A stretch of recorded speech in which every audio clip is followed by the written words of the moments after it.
Reality Summers and the Art of Building. Your Own Castle by Ruben White. Reality Summers was born into a world where people handed out advice like free samples at a grocery store, plentiful, often unsolicited, and rarely useful when you actually needed them.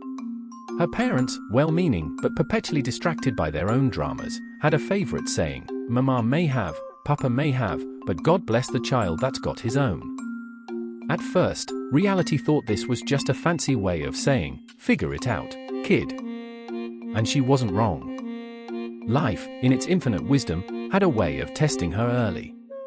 Friends came and went like seasons, some stayed for the summer of her successes, others vanished the moment her pockets echoed emptiness.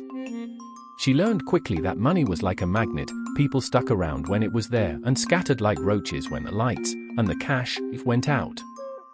Rich relations give crusts of bread and such, her grandmother used to mutter, sipping tea with the bitterness of someone who had seen too many hands outstretched only when they wanted something.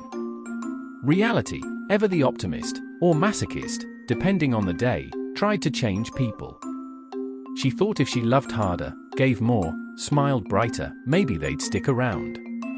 But people, she realized, were like old sweaters, some were cozy and dependable, others unraveled at the slightest tug, and no amount of stitching could fix the ones that were never meant to stay.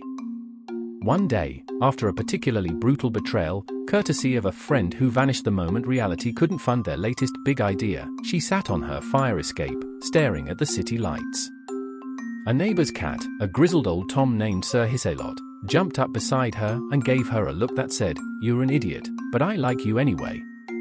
"You ever get tired of people being people?" she asked him. Sir Hisselot yawned, flicked his tail, and knocked over an empty can, his version of a mic drop. And just like that, Reality got it. She couldn't change people.